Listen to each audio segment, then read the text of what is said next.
देखो भाई, अब जो हमारे पास अगला चैप्टर है वो है प्रोविजन एंड रिजर्व। पहले देखो हमें ना प्रोविजन और जो रिजर्व है उसका नॉर्मल मतलब पता होना चाहिए। मैंने जो तुम्हें प्रोविजन का मतलब पहले बताया था, ठीक है, वो भी थोड़ा याद रख चलना, अभी जो बताऊंगा उसको भी याद कर लेना।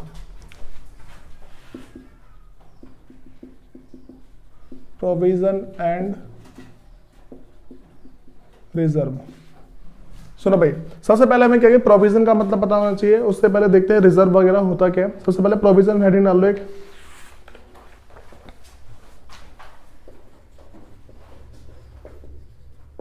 सुनो भाई, मैंने तुम्हें नॉर्मल सी बात बताई थी, प्रोविजन क्या होता है, प्रॉफिट में से निकाला गया ऐसा पैसा जो कि मान लो किसी पर्टिकुलर पर्पस के लिए है। जैसे मान के चलो मैंने क्या है कि जो मशीन है मेरी, उसको मैं क्या हर साल डेप्रिसिएट करता हूँ, हर साल उसकी वैल्यू को कम करता हूँ। तो जो वैल्यू मैंने निकाल के अलग रखी है, जो वैल्यू निकाल के अलग रखी है उसका क्या एक प्रोविजन बनता है।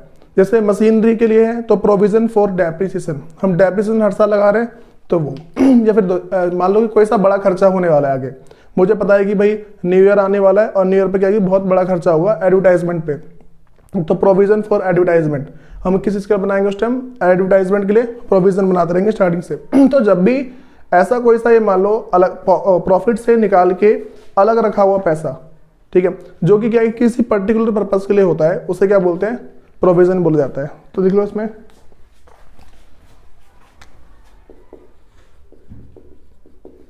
provision is an amount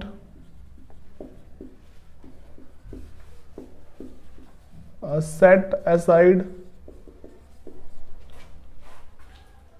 by charging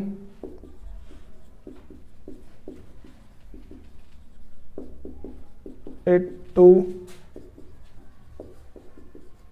profit to meet a known liability, to meet a known liabilities।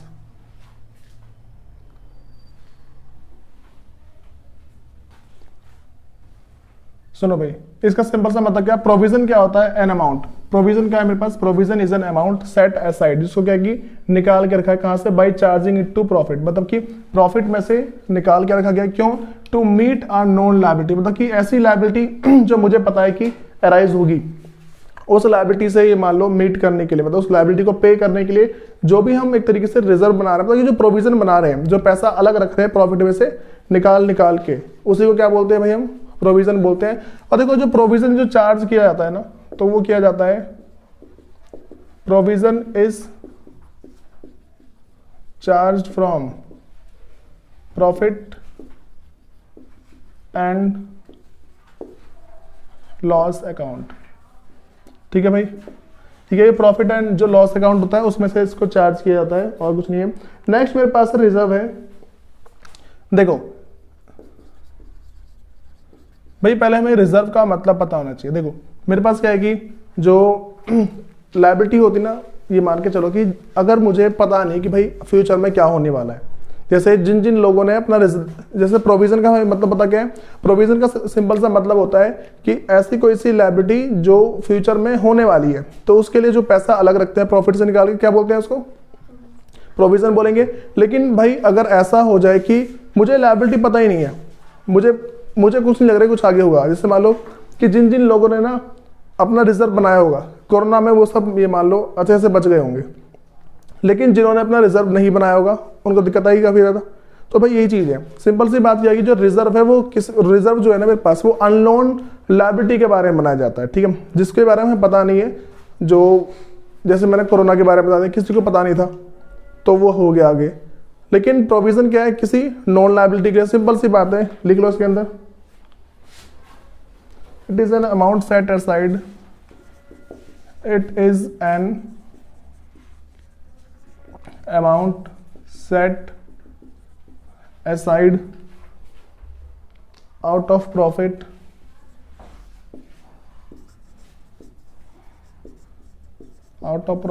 to meet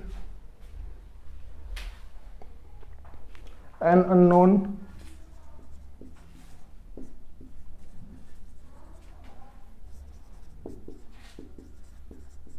contingent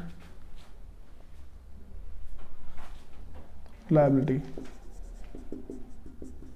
सुनो भाई, हमें इसका मतलब कि जो इसका मतलब क्या है, it is an amount set aside out of profit to meet an unknown contingent liability. भाई अननोन कंटीजेंट लायबिलिटी क्या होती है? एक ऐसी लायबिलिटी जिसके बारे में ये मान लो हमको पता नहीं है क्या हो सकता है।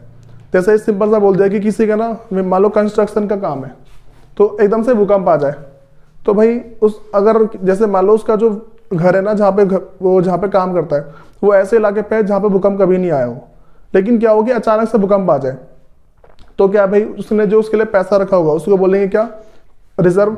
लेकिन अगर ये मान के चलो कि वो रहता है किसी ऐसे इलाके में जहाँ पे भूकंप आता रहता है, तो सर जापान नेपाल में सब भूकंप आता रहता है, तो मान लो कि इसका घर वहाँ पे है, वो क्या कि पहले से रिजर्व बना के रखेगा कि हाँ भाई भूकंप तो आते रहता है, तो इतने पैसे अलग बचा के रखो।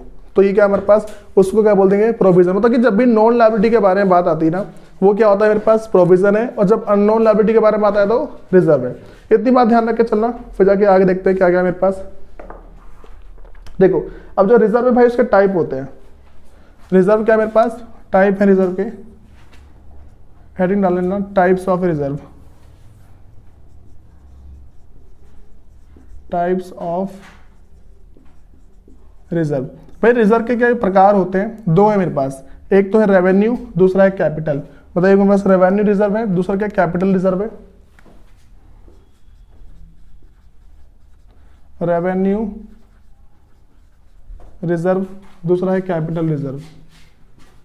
Capital reserve. सुनो भाई, जो मेरे पास रेवेन्यू रिजर्व क्या है और जो कैपिटल रिजर्व क्या है, इसके बारे में देखो नॉर्मल सा। देखो तुम्हें पहले मैंने रेवेन्यू एक्सपेंसेस के बारे में बताया था, ठीक है, और जो कैपिटल एक्सपेंस होते हैं वो रेवेन्यू जो मेरे पास इनकम होती है वो, और जो मेरे पास क्या है कि दूसरा कैपिटल इनकम। ये सारी बातें थी, मतलब कि एक्सपेंडिचर वगैरह बताया मैंने पहले, रेवेन्यू एक्सपेंडिचर, कैपिटल एक्सपेंडिचर, तो उसी से जस्ट रिलेटेड है मेरे पास, ठीक। तो पहले लिख लो रेवेन्यू के अंदर। देखो जो रेवेन्यू रिजर्व होता है तो सिंपल है, it is made out of revenue profit. Revenue profit. भाई जब भी मेरे पास क्या कि कोई सा रिजर्व रेवेन्यू प्रॉफिट से बनाया जाता है उसको बोलते हैं रेवेन्यू रिजर्व, और जो मेरे पास कैपिटल रिजर्व से बना जाएगा तो it is made out of capital reserve, ठीक है। भाई ये सिंपल से मैं बात ध्यान रख के चलनी है कि जब भी मेरे पास क्या है कि जो रेवेन्यू मतलब कि जो रेवेन्यू रिजर्व क्या है, जब भी जो देखो सिंपल सी बात समझो, जिस चीज में हम डील करते हैं, अगर उस चीज से मेरे को पैसा आया, मैंने उसका रिजर्व बना लिया, उसको बोलेंगे रेवेन्यू रिजर्व। लेकिन मेरे पास एक पुरानी मशीन पड़ी हुई थी, मैंने उसको बेचा, उस पे जो मेरे पास प्रॉफिट आया, उस प्रॉफिट से जो मैंने रिजर्व बनाया है ना, उसे क्या बोलेंगे? Capital reserve. सिंपल सी बात ये है हमारे पास, और कुछ नहीं है इसके अंदर। अब सुनो, अगला मेरे पास है स्पेसिफिक रिजर्व है।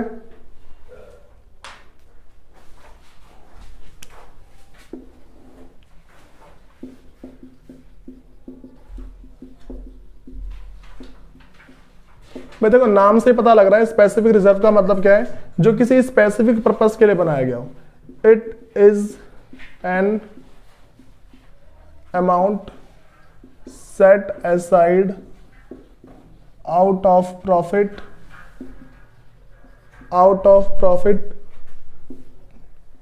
For any specific purpose. भाई सिंपल सी बात है, जब भी क्या है कि किसी स्पेसिफिक पर्पस के लिए अगर कोई सा रिजर्व बनाया गया है उसी को बोलेंगे स्पेसिफिक रिजर्व। अब ना मेरे पास जो लास्ट की बात आती है वो है रिजर्व फंड।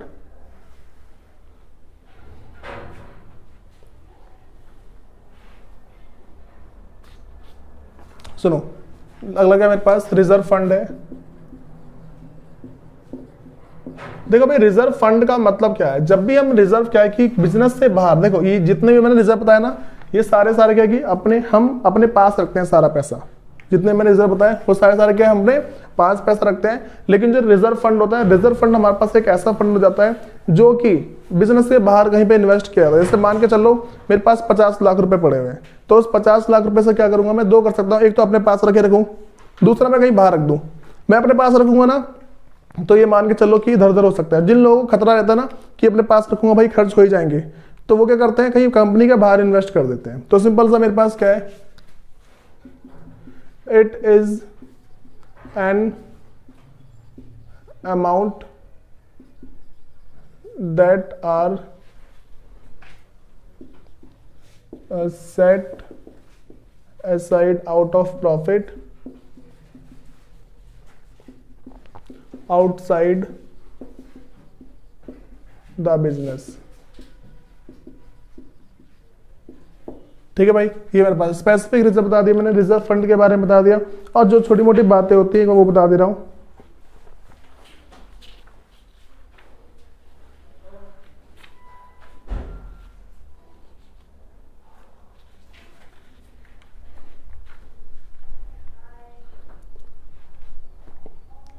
भाई इसके ना कुछ जो तुम्हारे पास डिफरेंस है, difference between revenue reserve and जो मेरे पास है प्रोविजन, मतलब कि difference between reserve and provision, इसको थोड़ा कर लेना, नॉर्मल सा याद करना है। जो तुम्हारे पास है difference between reserve and provision. सुनो, अगर तुम्हें ना ये जितनी बातें बता रहा हूँ, अगर तुम्हें ये सारी बात पता होगी तो इस टॉपिक को आराम से कर लोगे। ठीक है, नॉर्मल सा बुक में से नोट डाउन कर लेना, उसको थोड़ा बहुत याद कर लेना। अगर तुम्हें ये सारी बात पता होगी ना, वो अपने आप पता लगा लोगे। बस तुम्हें बेस पता होना चाहिए और कुछ चैप्टर के अंदर, तो तुम्हारा ये चैप्टर भी समाप्त होता है। इसके जितने भी MCQ हैं, बैक क्वेश्चन है, वो सारे कर लेना, हो जाएगा।